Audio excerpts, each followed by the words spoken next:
എൻ്റെ പേര് ഷിഫാന ഫർഹത്ത്. ഞാനിപ്പം രാജീവ് ഗാന്ധി നാഷണൽ ഇൻസ്റ്റിറ്റ്യൂട്ടിൽ ഫസ്റ്റ് ഇയർ സൈക്കോളജി PG സ്റ്റുഡൻ്റാണ്. ഞാൻ എൻ്റെ ഡിഗ്രി കഴിഞ്ഞത് Kozhikode PKCICS arts and science കോളേജിലാണ്.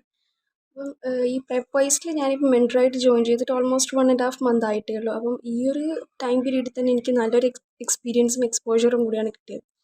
കാരണം ഫസ്റ്റ് ടൈം ഈ മെൻറ്റർഷിപ്പിലേക്ക് ഇറങ്ങുമ്പോൾ ഞാൻ ഭയങ്കര ടെൻസ്ഡ് ആയിരുന്നു. കാരണം സ്റ്റുഡൻസിൻ്റെ ഡൗട്ട്സ് എനിക്ക് ക്ലിയർ ചെയ്ത് കൊടുക്കാൻ പറ്റുമോ, ഞാനതിന് ക്യാപ്പബിൾ ആണോ എന്നൊക്കെ പല ഡൗട്ട്സും എനിക്ക് വന്നിരുന്നു. പിന്നെ എനിക്കിപ്പോൾ കിട്ടിയ സ്റ്റുഡൻസ് CUET PG ആസ്പിറൻസ് ആണ്. ഞാൻ ലാസ്റ്റ് ഇയർ CUET ക്രാക്ക് ചെയ്തൊരു ഇൻസ്റ്റിറ്റ്യൂട്ടിൽ കയറിയ ആളാണ്.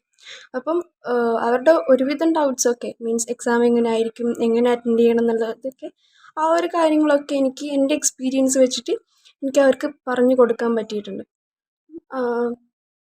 എൻ്റെ മെൻറ്റർ ആയിക്കോട്ടെ, അവർ നല്ല ഹെൽപ്ഫുൾ ആയിരുന്നു. അപ്പം എനിക്കിപ്പം എന്തെങ്കിലും കാര്യങ്ങൾക്ക് പറഞ്ഞു കൊടുക്കാൻ പറ്റില്ലെങ്കിൽ ഞാൻ നേരെ അവർക്ക് പാസ് ചെയ്തിട്ട് അവർ അപ്പം തന്നെ എനിക്ക് അതിന് വേണ്ട ഇൻഫോർമേഷൻ തരുമായിരുന്നു.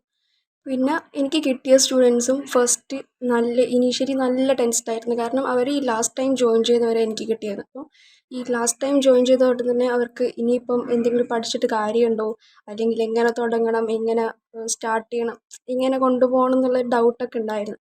അത് പറഞ്ഞിട്ട് എനിക്ക് ഫസ്റ്റൊക്കെ എനിക്ക് നല്ല കുറേ മെസ്സേജസ് വരുന്നു. കാരണം അവർക്ക് നല്ല ടെൻഷനാണ്, ഇനിയിപ്പോൾ ഈ ഒരു കുറഞ്ഞ ടൈമിനെ കൊണ്ട് ഇത് പഠിച്ചിട്ട് കാര്യമുണ്ടോ, ക്രാക്ക് ചെയ്യാൻ പറ്റുമോ എന്നുള്ളത്.